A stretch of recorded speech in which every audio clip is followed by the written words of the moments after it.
অদ্বিতীয় মুগা, অদ্বিতীয় এৰী, স্বাভিমানী এৰী মুগা। আৰু এই এৰী মুগাক লৈ অসমীয়াৰ বহু সপোন থাকে। এই এৰী মুগাক লৈ অসমীয়াৰ শিপিনীয়ে বহু সপোন দেখে। যোৰহাটৰ এগৰাকী মহিলা, উদ্যমী মহিলা বুলি ক'ব লাগিব, যিগৰাকী মহিলাই ইতিমধ্যে এৰী মুগাৰ এক বিশেষ উদ্যোগ গঢ়ি উঠিছে, যিটো উদ্যোগৰ জৰিয়তে এই যে স্বাভিমানী শিল্প, এই শিল্পক তেওঁ খুব সুন্দৰকৈ উপস্থাপন কৰিছে আৰু এই শিল্পক জীয়াই ৰখাৰ প্ৰয়াস কৰিছে। আৰু লগে লগে এইগৰাকী মহিলাই বহুকেইগৰাকী মহিলা আৰু পুৰুষক এই কৰ্মৰ জৰিয়তে, এই শিল্পৰ জৰিয়তে সংস্থাপিত কৰিছে। মোৰ লগত আছে যোৰহাটৰ কাছগড়াল সোণাৰী গাঁৱৰ স্মৃতিৰেখা ভূঞা বাইদেউ আছে। আৰু মই গোটেই কথাখিনি আপোনাৰ পৰাই জানিম, যিহেতু এৰী মুগাক লৈ চৰকাৰৰো বহুত সপোন, আৰু এৰী মুগা একেবাৰে আমাৰ এটা স্বাভিমানী শিল্প। এই শিল্পক লৈ আপুনি কামখিনি কৰিছে, কেনেধৰণে পৰিকল্পনা কৰিলে, কি আশা লৈ কৰিছে, আৰু গোটেই কথাখিনি, যিহেতু আপুনি যিটো প্ৰকৃতাৰ্থত এৰী বা মুগা তাৰ কামখিনি কৰিছে। হয়, মই সৰুৰ পৰা মোৰ মা অম্বালিকা ভূঞা, তেখেতৰ প্ৰেৰণাতে মানে তাঁত শিল্পৰ প্ৰতি আগ্ৰহী হৈছিলোঁ। আৰু মই যদিও পঢ়া শুনা কৰি আছিলোঁ, তেতিয়া পঢ়া শুনাৰ মাজতে তেওঁ সৰু সৰুকৈ কিছুমান মানে তাঁতৰ শালৰ লগত জড়িত কাম, যেনে ব তোলা, ৰাঁচ ভৰোৱা, তেনেকুৱা ধৰণৰ কামবিলাকত তেওঁ মানে শিকাইছিলে মানে পঢ়াৰ মাজতে। মই ছায়েন্সৰ ষ্টুডেণ্ট, বিজ্ঞানৰ ছাত্ৰী।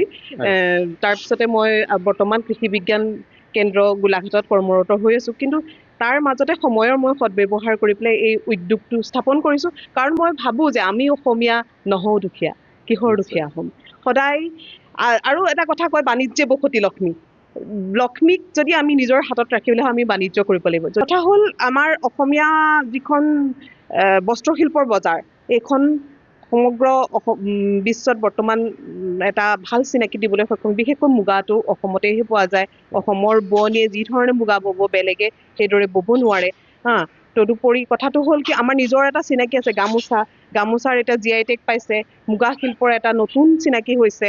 গতিকে মই ভাবিছোঁ, এগৰাকী অসমীয়া হিচাপে, এগৰাকী স্বাভিমানী মহিলা হিচাপে মই এই উদ্যোগটোৰ লগত যদি জড়িত হওঁ, নিজকে আমাৰ এই অসমীয়া গিৰি যিটো কয়, এইটো স্থাপন কৰিবলৈ আমাক সুবিধা হ'ব। নিশ্চয়। কেতিয়াৰ পৰা আৰম্ভ কৰিলে আপুনি? মই নৱেম্বৰ মাহৰ পৰা যোৱা 2025 চনৰ আৰম্ভ কৰিছোঁ। তাৰপিছতে আমি প্ৰত্যেকটো বেলেগ বেলেগ মানে সূতাৰ বুলিয়ে ক'ব লাগিব কাম কৰিছোঁ।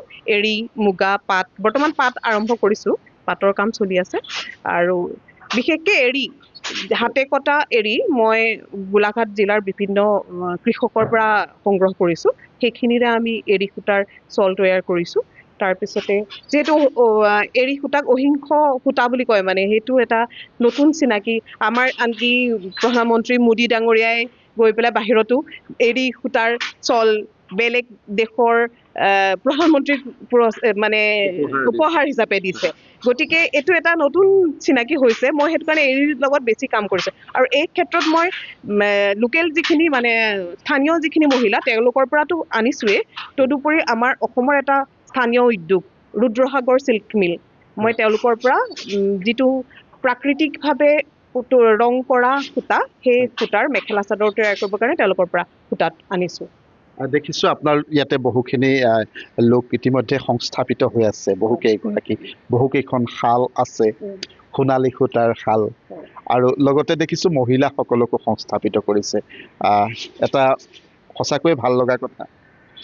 এই চেষ্টা কৰিছোঁ, কিন্তু বৰ্তমানো মানে আমাৰ কৰ্ম সংস্কৃতিৰ কাৰণে যিটো জাগৰণ আহিব লাগে, সেইটো বৰ্তমানেও অহা নাই। মই এতিয়া বৰ্তমান 4-5খন শাল আনি কাম কৰি আছোঁ। এখনত আমাৰ এগৰাকী অসমীয়া মহিলাই কনষ্টেণ্টলি কাম কৰি আছে। আৰু মই আৰু কৰিবলৈ চেষ্টা কৰি আছোঁ, কিন্তু মানে কৰিবলৈ পৰা নাই, যিহেতু আমাৰ বহুত অজুহাত। হয়। কাম মানে সকাম বিয়া এইবিলাক কৰোঁতে মানে আমাৰ মানুহবিলাকে নিজৰ কামটো কৰিবলৈকে সময় নাপায়। কিন্তু মই চেষ্টা কৰিছোঁ, আহিছে মানুহ 4গৰাকী মহিলা চেগা চুৰুকাকৈ আহি পেলাই মোৰ ইয়াত সহায় কৰি আছে। তদুপৰি 4জন পুৰুষ অলৰেডি তেওঁলোকৰ পৰিয়ালৰ আমাৰ ইয়াৰ পৰাই ৰোজগাৰ বা জীৱিকা উপাৰ্জন কৰি আছে। ভাবিছোঁ ভৱিষ্যতে এইটো বহল হ'লে আৰু বহুতক আমি সহায় কৰিব পাৰিম। এইখিনি যিখিনি প্ৰডাকশ্যন হয় কলৈ পঠিওৱা হৈছে, আপোনাৰ বজাৰখনৰ কথা অকণমান ক'ব নেকি? প্ৰধানকৈ মই ছ'চিয়েল মিডিয়াৰ জৰিয়তে মানে আমাৰ বজাৰৰ সম্প্ৰসাৰণ কৰিছোঁ।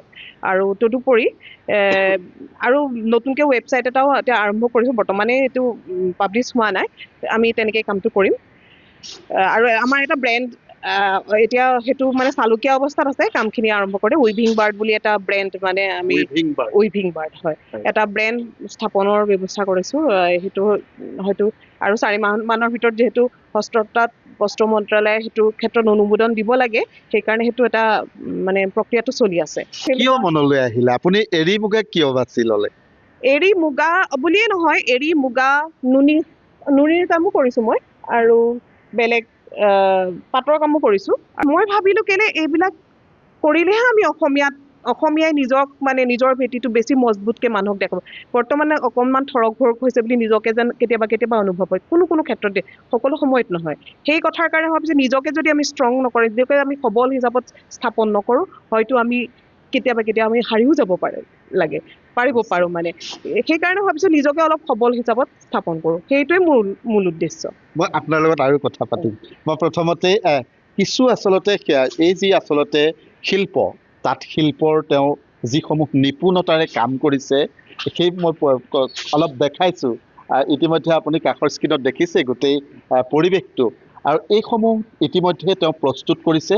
আৰু ইয়াৰ পৰা অসমৰ বিভিন্ন প্ৰান্তলৈ এইসমূহ যিসমূহ তেওঁ শিল্পৰ জৰিয়তে যিসমূহ কাপোৰ ইয়াত তৈয়াৰ হয় সেইখিনি পঠিওৱা হয়।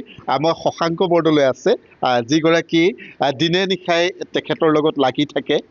মই অকণমান আপোনাৰ ওচৰলৈ আহিছোঁ, যিহেতু 2 স্বামী স্ত্ৰীৰ এটা সপোন লৈ যিটো আচলতে শিপিনী চৰাই নাম দি কাম কৰি গৈছে, কি পৰিকল্পনাখিনি কৈছে, কিমান কষ্ট কৰিব লগা হৈছে?